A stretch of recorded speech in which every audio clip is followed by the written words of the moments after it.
Hey, Glober here with a guide on maybe my favorite DPS. She is a very powerful and fun DPS that goes supersonic and can have a lot of skill expression and versatility. This is going to be a cool one, so get ready to understand everything about her and her speed setups, as well as her best builds, lycons, teammates, and synergies, including some very cool ones. Like and subscribe if you want to help me out, and share with others if they need help. Also, let me know below if you're pulling, and let's begin. Aglaya is a Lightning Remembrance, our first limited remembrance character, and boy does she stand out in combat. She has a very high base attack of 698 and a decent speed of 102. And no, that 350 stat is not her defense, it's actually her insanely high energy cost. But we'll see how we mitigate it and make it work even without spending for Eidolons. For Trace Priority, you can completely ignore her skill in most cases, but then you'll want to probably invest into all other abilities. Focus on her basic first and Garment Maker's skill for damage. But with speed being so important, you'll definitely want to max out her ultimate alongside Garment Maker's talent. You can finally invest into her own talent for a bit more damage as well as making her sprite tankier. So on to abilities, starting with her talent that sets up her Memo Sprite stat. Her Memo Sprite is Garment Maker. It has a speed equal to 35% of Aglaya's speed. But remember how Memo Sprite stats work? This takes into account speed pre-combat after all buffs are totaled, like speed on 2 pieces, speed on substats, speed boots. Any changes to Aglaya's speed in combat will not affect Garment Maker unless it's an AoE buff. And her sprite also sets their HP based on Aglaya's. Then when attacking, Aglaya will inflict targets with the Seam Stitch state, which is a debuff. And after one of them attacks this enemy, Aglaya will deal an okay amount of additional damage to this target. So what does Garment Maker do? Well, every time they act, they will perform Thorned Snare, and they will prioritize the enemy with Seam Stitch. Thorned Snare is a blast attack with pretty decent scaling, considering how many times it will happen. So Aglaya's attacks will apply Seam Stitch, and therefore designate the central target of Garment Maker's attacks. After the sprite attacks the enemy with Seam Stitch, they gain a 55 speed buff up to 6 stacks, aka a whopping 330 flat speed. And when Garment Maker is summoned, they get a 100% action advance to start their ramp up, and when they disappear, Aglaya gets a bit of energy. So how do we summon them? Aglaya's technique will be the normal way so that we can get Garment Maker to act at 0 AV with their talent. Remember, when summoned, they get a 100% action advance. Her technique will summon her Memo Sprite at the start of combat, whilst also regenerating 30 energy for Aglaya, dealing AoE damage, and also inflicting Seam Stitch onto a random target. This is necessary for her ramp up as it means her sprite starts combat at 35% of her pre-combat speed plus a flat 55, whilst also getting her closer to that 350 cost ultimate.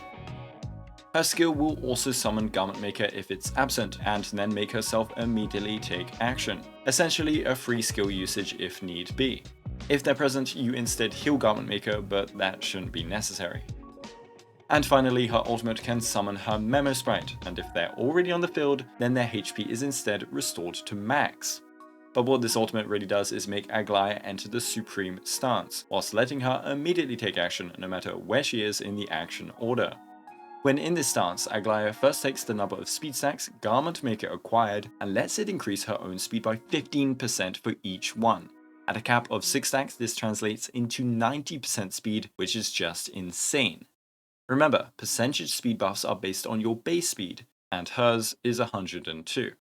Secondly, Aglaya will also get an enhanced basic attack, Slash by 1000-fold Kiss, which is a devastating attack. This locks her out of using her skill as well. And third, Garment Maker will be immune to CC in this stance as bonus utility.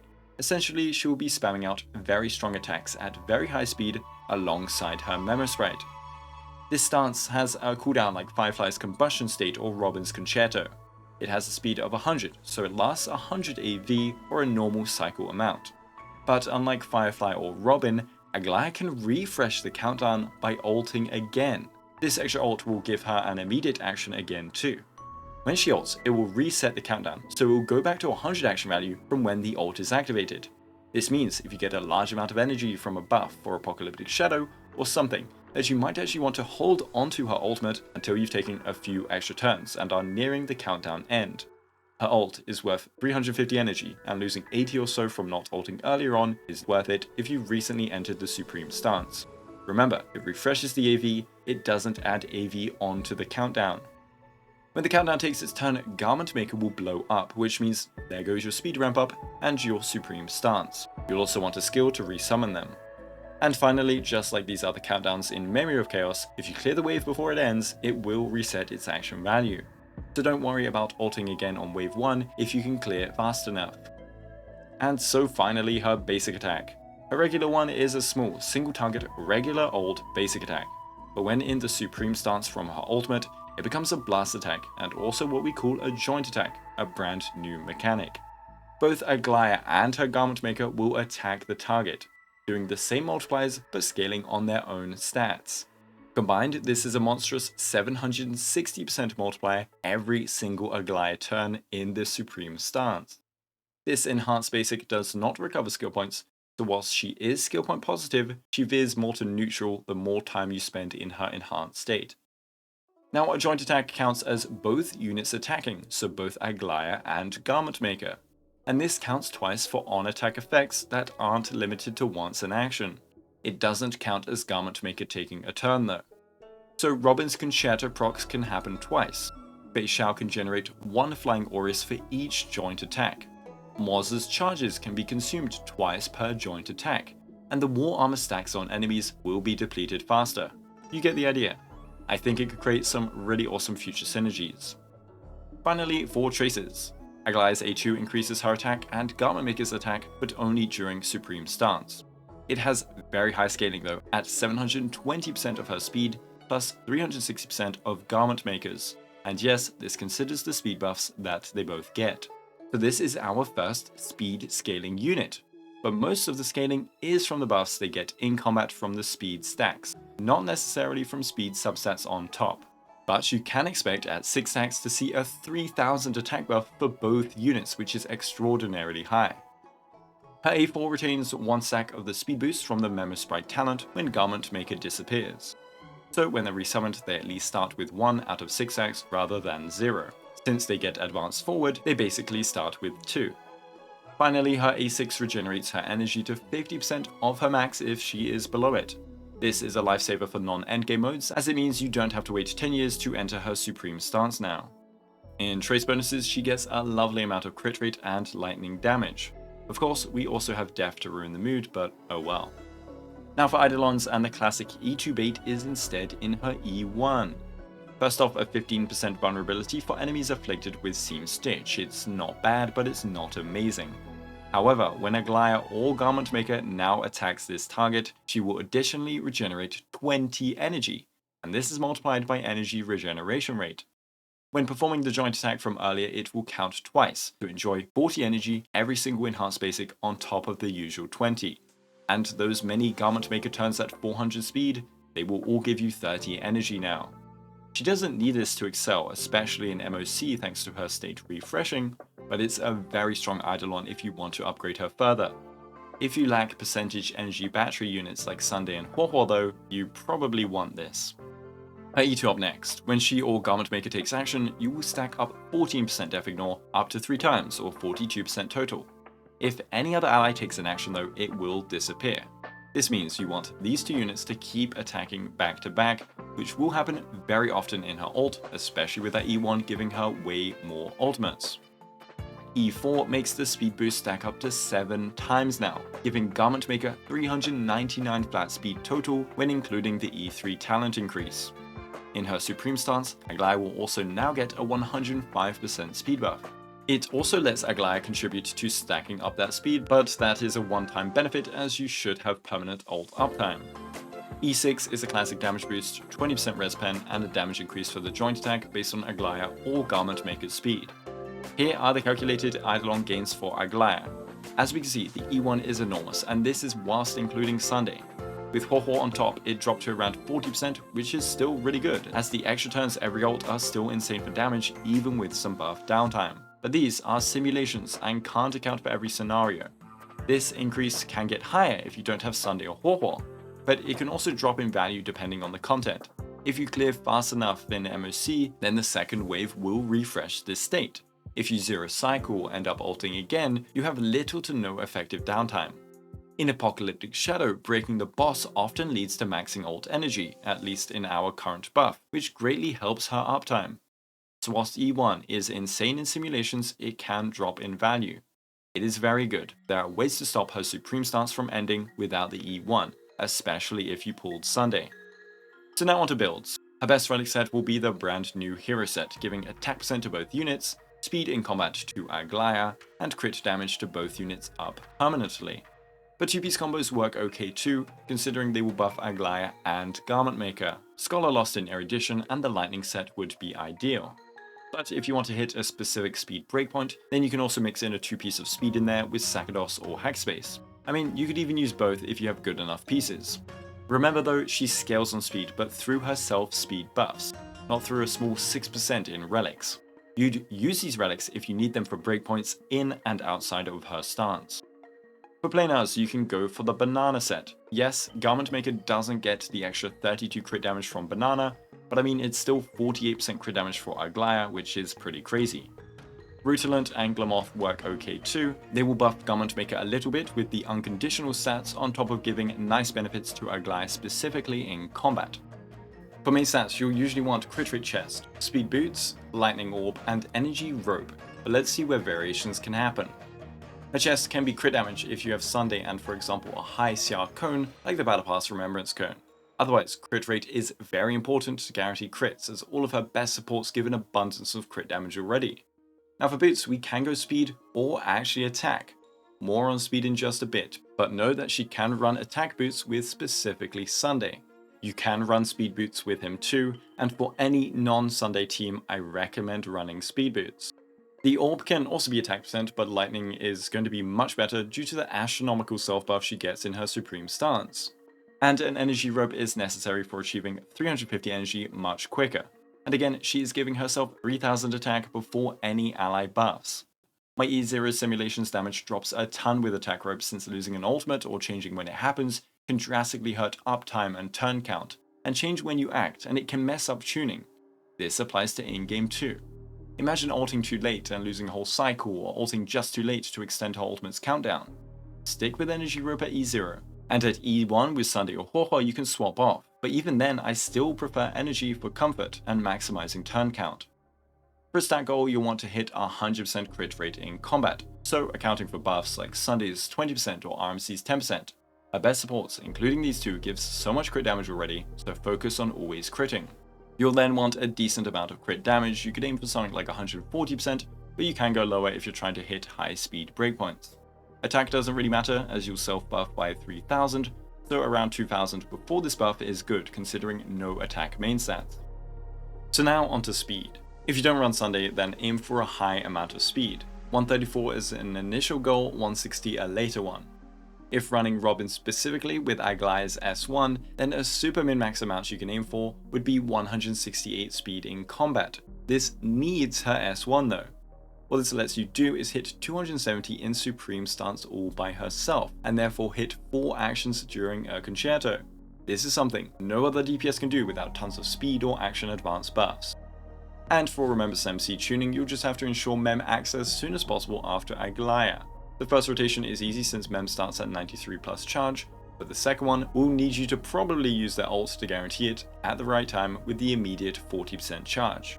RMC can skill more often in Aglaia teams, so you can supercharge Mem a bunch more.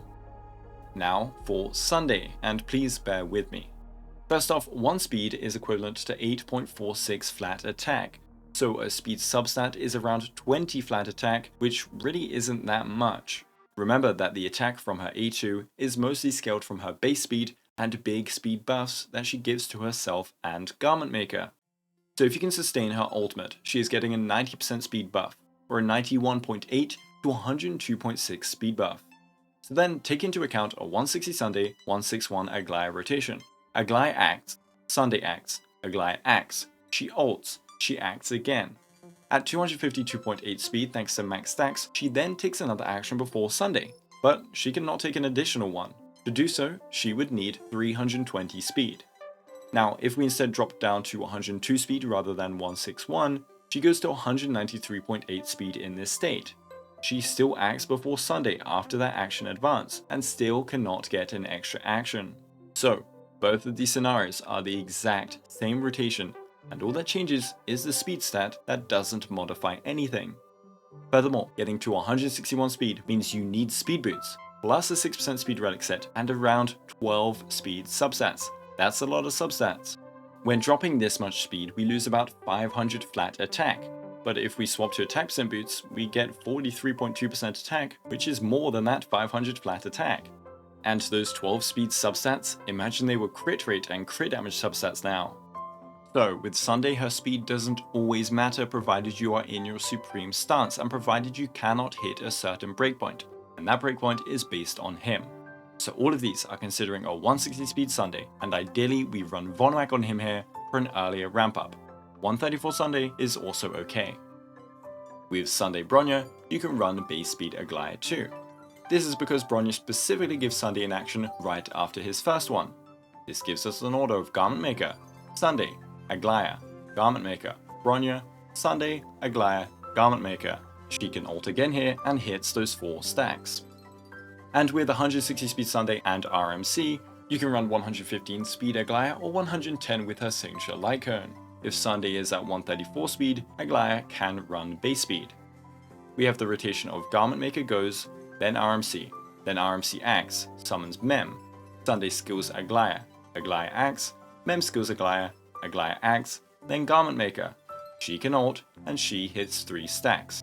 This is why we need 110 to 115, as base speed Aglaya with 3 stacks would be too slow to act before a 160 speed Sunday. Now, the super fancy rotation with Sunday that I mentioned earlier is going double his speed. Now, this is only achievable with a slow Sunday, as we will aim to hit around 270 speed. And this is only achievable with her S1 as it gives base speed, which directly increases the power of her percentage speed buff. We will want to hit at least 164.4 speed Aglaya in combat. With 90% speed and 114 base speed thanks to her S1, we hit 267 speed. This gives us a rotation of Aglaya, Sunday, Aglaya, but instead of repeating that, we then get Aglaya twice before the next Sunday action. This is because she has double the speed. It also gives us a rotation on wave 2 of Aglaya, Aglaya, Sunday, Aglaya, Aglaya, Aglaya, Sunday, Aglaya, all without considering any extra advanced buffers. But this setup has buff downtime due to her taking so many actions. It also resets Sunday's Light Cone buff stacking, as that has a 3-turn duration. And you lose a lot of crit value by chasing so many speed substats. So all in all, I don't actually think it's necessary to aim for this, and instead I found similar results by just going base speed. It can be used for certain setups, certain bosses that need those extra actions, teams that might want it, and maybe it will be used more in the future. But it requires very good gear to achieve. You can still run it without Sunday though for that extra action in Concerto as said earlier, as Robin's buffs won't fall off. Anyways, on to Light Cones.